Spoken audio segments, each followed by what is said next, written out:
Hello and welcome everybody, I'm Proper Varian and this is DevDir number 83 for Victoria 3. Today we're going to take a look at agitators and exiles, and I think there is quite a bit to see right here. I'm excited for this DevDir in particular because this mechanic, both what is in the free patch and both what is coming in the DLC, looks really good. I have some thoughts, many of which are rather cautious and maybe even negative when it comes to what we saw on stream yesterday. The stream was really cool, but the journal entries in particular was stuff that I didn't exactly love. However, I can already tell you that the journal entries, this is mentioned at the end of this dev diary, will be in next week's diary, which means that, yeah, I'm not going to focus too much on it right now, because again, it will be the topic for next week's dev diary, and we will then, of course, also know more. For the moment, let's just jump into exiles and agitators. Agitators are populist firebrands who lead political movements to support their ideological goals in your country. They might be the only avenue towards moving your country in a direction opposed by your political elite, allowing you to leverage their support to enact laws that would otherwise find no support. Alternatively, they might be dangerous dissidents who oppose the very foundations of your rule, leading the people to revolt against the state. Agitators are a free feature included in the 1.3 update, but various bells and whistles, primarily the historical agitator characters, will be exclusive to the Voice of the People immersion pack. So this right here is Vladimir Lenin. You can see he's an agitator. If you promoted him to be a politician, so an actual interest group leader, he would be a trade unionist. He is also a Vanguardist, he is Russian, he is loved, and he is 39. He's a firebrand, charismatic, and reckless. Depending on conditions in Russia when he becomes politically active, he might either remain there and immediately agitate for a communist revolution, or first spend some time in exile. Now, Voice of the People, so the DLC, will include over 60 historical agitators that can appear throughout the world in your game, but regardless of whether you own the immersion pack, you will also see unscripted agitators emerge. There are three ways that an agitator can appear in your country. They can appear randomly with a frequency based on your country's literacy rate, they can appear through scripted events, and they can appear via exile characters that can be invited to your country as agitators. So this is, as I understand it, not actually entirely conclusive, because you can repatriate into your rival country, so into an enemy country, you can repatriate agitators into them if they are from that country, which means there's technically a fourth option. If Lenin is in Germany and I'm saying, hey, I would like to mix up some stuff in Russia, Germany can say, I will export that man, or rather, re-export that man into Russia indeed. But that is generally how agitators spawn, and agitators here are very clearly now seen as the difference maker when it comes to new political streams, right? When we take a look at everything going on with the IGs right now, we got 1848, so we have the radical movement, we have the feminist movement, we have the communist movement, and so on. And they just take places of the interest groups right now, which isn't awful. I mean, it's for better or for worse. You know, obviously there can be some awkward positions where Karl Marx might turn into a radical, or where maybe your communists are turning into feminists and so on. That is now solved via agitators, which also is good, because it means that before, for example, you pass women's suffrage, there shouldn't be too many women in IG leading control, because of course they're limited in the capabilities that they have on the social level, but as agitators they can spawn in. This solution is something that I honestly didn't consider at all. I have infinite ideas for expansions, for features that Victoria 3 could get that would be really interesting. Agitators was not on my list, but I gotta be honest with you, I'm actually quite the big fan, because this opens up this new alley of political involvement and stream, both for yourself, but also in how you influence other countries. I think this is a good step so far, but let's take a closer look at the actual description. When agitators appear in your country, their ideology is determined both by the many factors that already influence which ideology characters receive, and also by whether they would have laws to agitate for. For example, the feminist ideology supports women's suffrage, so if you already have this law, you will not get feminist agitators. Makes perfect sense. Agitators are intended to be opponents of the status quo, fighting alongside the people for the change they want to see in the world. This right here is Giuseppe Mazzini, I assume a very important personality, enact presidential republic. Wait, wasn't he...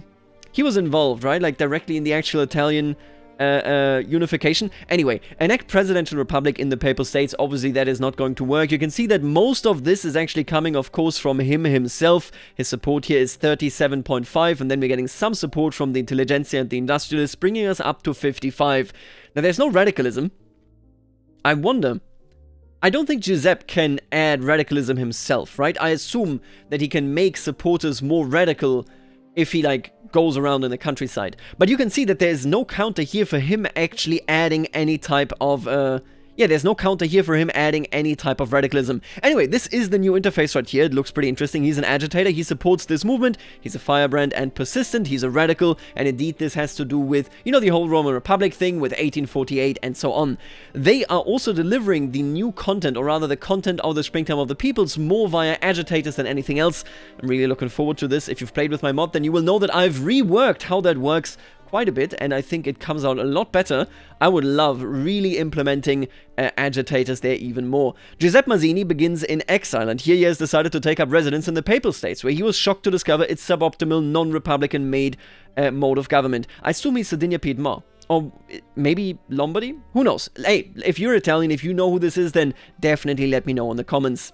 Agitators always support a political movement. When an agitator arrives in a country, they will immediately look for an existing movement that they will support, either because their personal ideology favors it over the current law in that category, or because their interest groups wants it and it does not conflict with their personal ideology. If there are no political movements that an agitator will support, they will instead create their own, rallying the people for their cause, regardless of whether any of the powers that be approve of their methods. This very, very clearly is something that the current game cannot do.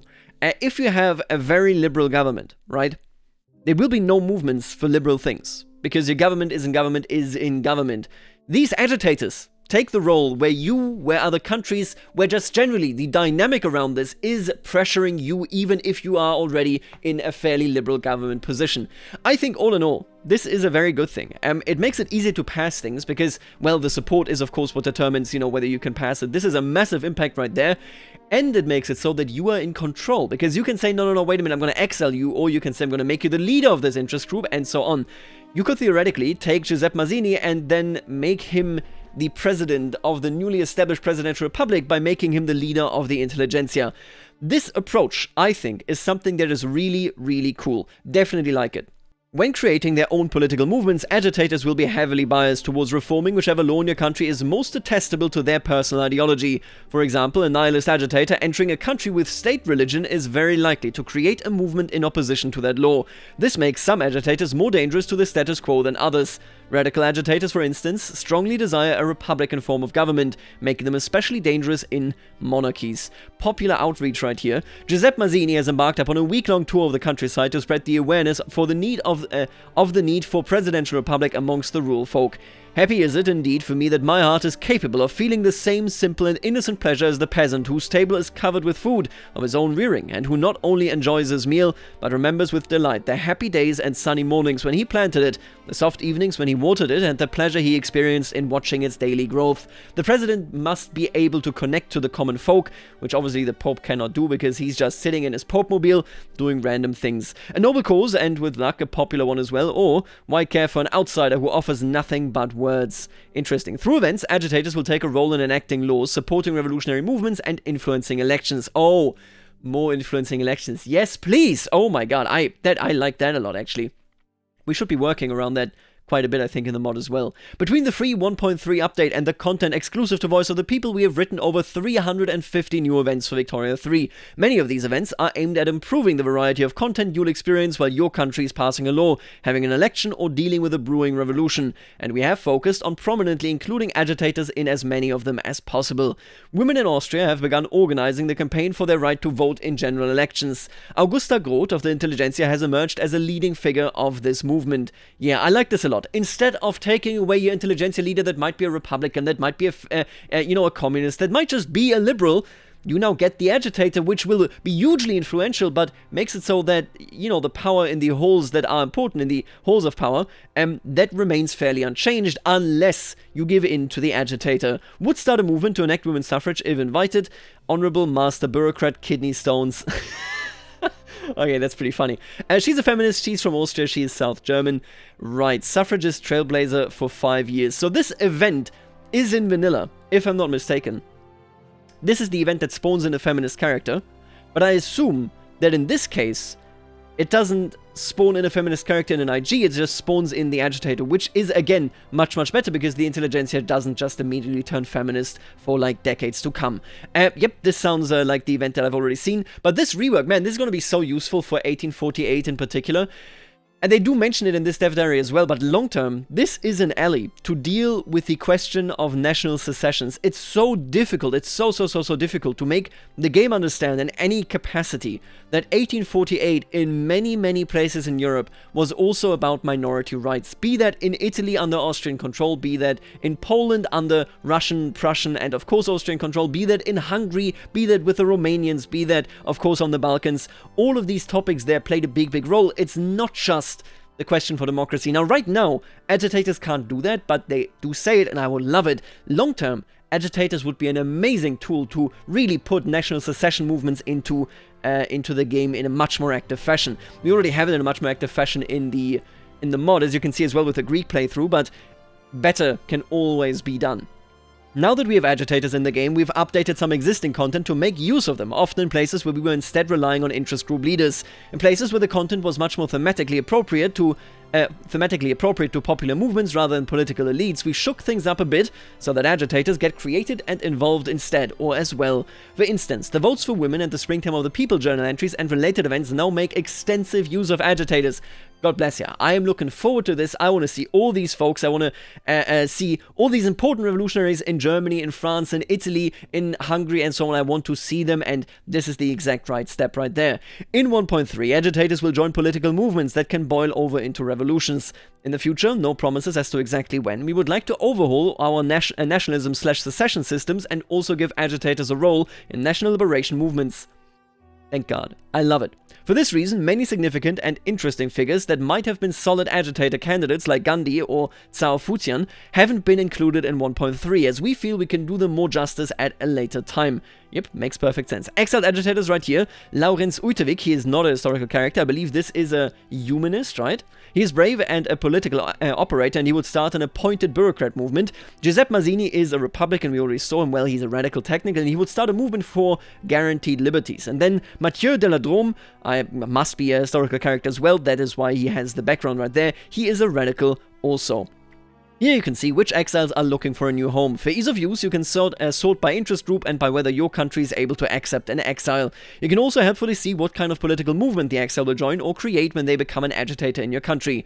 Exiles are characters with no nation, who have left or been forcibly ejected from their home country and are seeking new opportunities to spread their political ideology. This pool of exiles is populated when other countries, or indeed you yourself, decide to boot a character out of the country. So all of these exiles have a story to tell and a home that they have left behind and might return to. Countries have a soft limit on the number of agitators that can be active at once. If you are at or over your limit, you cannot invite more exiles to your country, and new agitators will not appear. In 1836, you will have two at most, and if you're a great power, else you're limited to one. Later in the game, society tax will unlock additional potential for agitators. Labor movement, political agitation, and mass propaganda all increase your capacity for agitators. This means that as the game progresses, your internal politics will become increasingly divisive. There will be more competing demands from agitators and the people they inspire. Really good. This is such a good dynamic. You start with a very illiterate population, no matter where you are. Yes, fairly literate if you're in Sweden, if you're in Britain and in Prussia, but in general, fairly illiterate. As time goes on, even now in 1.2.7, people become more literate and people become more active, which is then divisive. But it's not quite as divisive as it should be. We should push this to the absolute limit, to the pain border, right? To the pain threshold after which it would be too painful, and these agitators are doing exactly that. This is such a novel approach. I didn't think of this, and I was kind of skeptical when they were saying we're going to make characters more interesting. Every character more interesting thing that I had seen as a concept was always like, hey, take this character and put him like in a position in like a cabinet or whatever, and that will give you some bonuses. I'm like, I don't really want to micro that. I don't really care for that. Not to say cabinets shouldn't be a thing, but just that sort of stuff is, you know, it needs to be very carefully weighed. Now this, however, works entirely differently. These people get the people going, and that is ultimately what this game is about, so very much a big fan of this. There are also some restrictions on which exiles you are able to invite. Devout agitators must always share your state religion. We don't want Buddhist theocrats agitating for a Protestant theocracy. On a similar note, if you have the state religion law, all exiles you invite must share your state religion. So this means Russia can only get Orthodox folks, the Ottomans as well, Greece, I believe Bavaria has state religion. They can only get their respective religion. And then, yeah, okay, most of Europe, if I'm not mistaken here, can actually get characters fairly freely. This isn't gonna limit much of Europe. Of course, in Asia, in Africa, for example, that is an entirely different story as well. There's a lot more state religion going on in these areas. You cannot invite exiles with cultures that are discriminated against in your country. This limits historically implausible scenarios where characters travel vast distances to become major political figures in societies that would likely not accept them. See, this one I'm kind of thinking about. It means that if Karl Marx is to go to Britain, he would have... I think the French have cultural exclusion, right? They don't have net supremacy. But if he were to go to Britain, the British would have to first reform their law. Otherwise, they could absolutely not invite him. Which is interesting. And that also means Karl Marx actually... I mean, actually, no, it depends on how he pops up, right? If Karl Marx, because right now he pops up with whatever local culture he would have, if you get communism first or socialism. But if he pops up as a German, the Italians couldn't get him either. They get him quite often now, but they couldn't do that then because they all have national supremacy. It's interesting. It's definitely a limitation. I think that is good. I just hope that there's not too many edge cases that then eliminate some cross sort of contamination that did exist historically speaking. Anyway, I mean, it's always these possibilities that we need to take into account, right? If you have closed borders, you are entirely prohibited from inviting exiles. Makes perfect sense to me. Right here, we have this fellow right here, Victor Hugo. France does not have protected speech enacted, so if you want to exile him, at least one of these, intelligentsia, are not part of the government, not insurrectionary, and not marginalized. I assume that if they're marginalized, then it's like, we don't care about this guy, listen, just ignore him, right? But if they are not marginalized, it's like, yeah, we need to make a point, kick him out. If exiled, Victor Hugo will leave France and be recruitable by other countries as an agitator. Effects, the amount of radicals generated depend on our freedom of speech laws and the popularity of the character. You can see this right here. This right here is very interesting to me. They must have some type of encyclopedia, right? Where historical characters, now you click on this and either Wikipedia actually opens or an in-game Wikipedia opens. I like this. CK2 did this, CK3 doesn't do it anymore. They don't want to connect to the internet all too often in these games anymore because it's a security breach. But yeah, this is very interesting. They don't elaborate on this. I like it personally quite a bit. Victor Hugo's exile took him to some very exciting places, such as the Channel Island of Jersey, where he was expelled for criticism of Queen Victoria. He then moved to the much worse island of Guernsey instead. I have absolutely no bias when it comes to the Channel Islands. They are actually split, I'm pretty sure. Just as you can invite exiles to your country, you can also send characters into exile. Just like with inviting exiles, exiling a character also has some restrictions on its use. Right, we just saw this above. You will notice that these rules absolutely allow you to exile agitators belonging to interest groups that are part of your government. So you can see this right here. If he is an interest group leader, they must be in the opposition and they must be non-insurrectionary and non-marginalized. If he's an agitator, you can just do it. It's completely fine. You can exile a man that is intelligentsia if you have intelligentsia in government, because maybe he just didn't align, you know, to what your intelligentsia in the halls of power was really thinking. Exiling a character is not free. You're not able to simply remove any character that is not to your taste on a whim without consequence. Like all character interactions, more on that soon, there's a cooldown for using it, but more importantly, doing so can create radicals in your country. You will get extra radicals if you have the right of assembly law, and slightly fewer if you have censorship. But notably, no additional radicals if you have outlawed dissent. You will also get extra radicals if the character in question has high popularity. An interesting quirk of exiling a character is that if they have the incredibly boring moderate ideology, they will inexplicably develop political opinions that are hostile to the government that exiled them. No idea why they do that. See, this is quite interesting to me.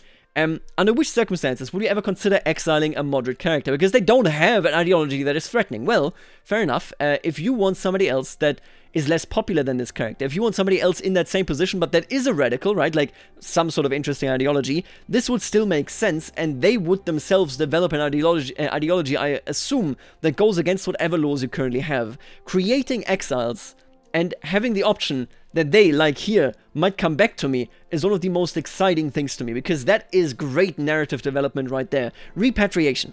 Ramon Maria Narvaez has returned from exile in Belgium with the support of their local host government. It seems that Belgium has reason to spread abolitionist ideology in Spain. Second chances come rarely. The home once denied to him now opens its doors with a foreigner support. They cast him away before, preferring a false heaven of ever more tyrannical choirs. But a second chance for him meant a second chance for the dream, for true brotherhood. Perhaps his great work might bear fruit yet. We exiled him for a good reason or welcome home. I assume this is largely a popularity thing. I don't think you can reject him here, unless you then exile him once more, right? But that takes an action, obviously.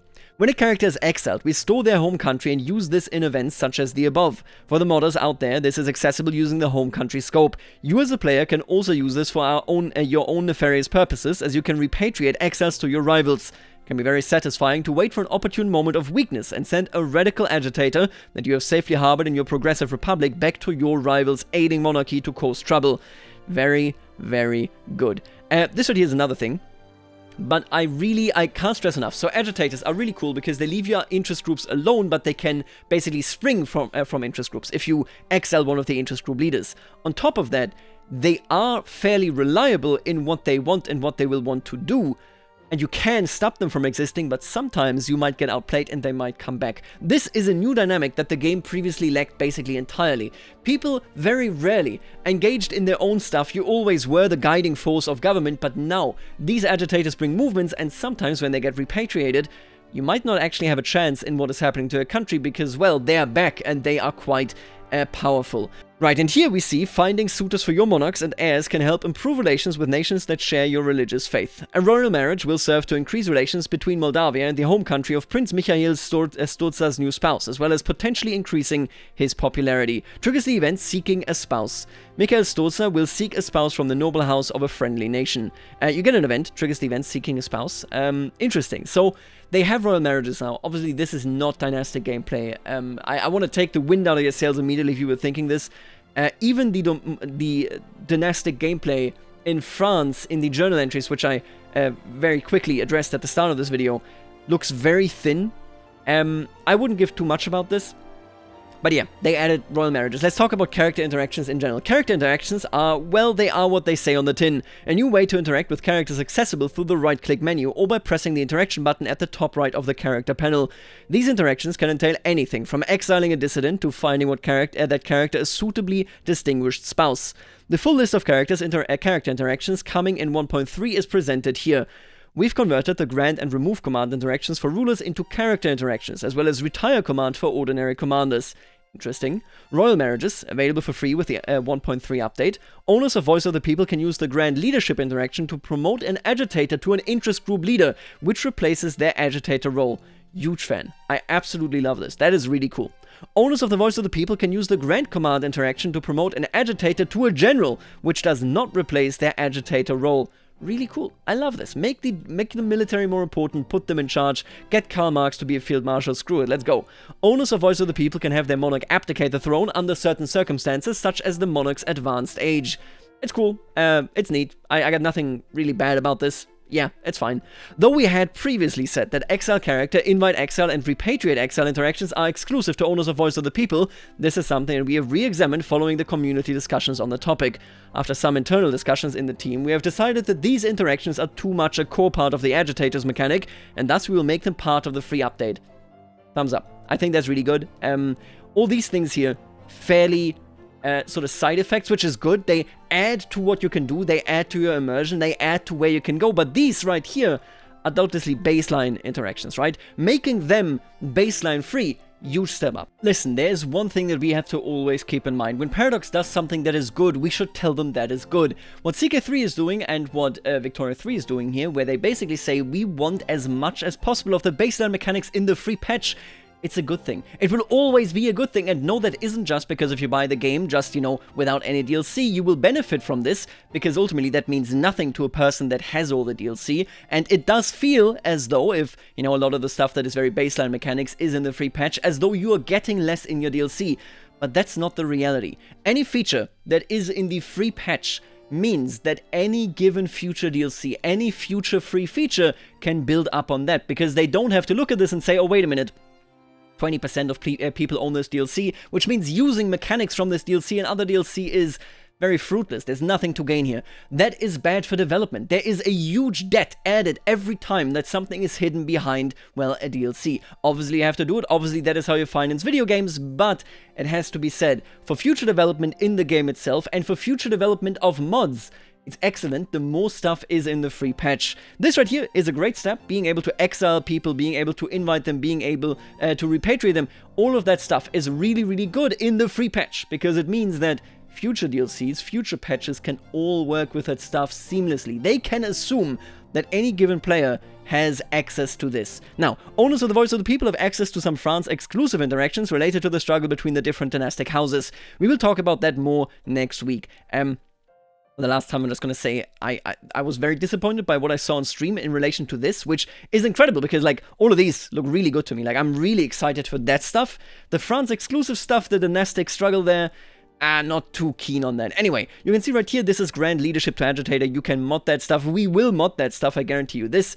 The potential is locked right there. Boom. Yep, classic stuff. We don't really need to go through that in greater detail. Character interactions are extremely moddable and use the same essential script norms that we use in journal entries, decisions, etc. You can create your own interactions, define when an interaction is visible, the circumstances of use, its effect, cooldown, AI weighting, etc. If, for instance, you wanted to create a character interaction that allows you to target a politician for assassination, it would be relatively easy to write some script that allows you to select an appropriate target for your devious machinations.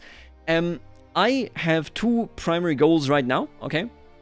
When it comes to working on this, I want assassinations under very particular conditions, and I want to be able to basically invite monarchs and exile monarchs if you go from a monarchy to presidential republic, which means if you then were to go back to monarchy again, you would be able to get the same character, to get the same family that ruled you previously and invite them if you wanted to. I want to do those things, and it's all very moddable. It should all be achievable indeed. And that is all I have for you today. Next week, I'll be back alongside my content designers to talk about the historical content exclusive to France coming in the Voice of the People immersion pack. See you there.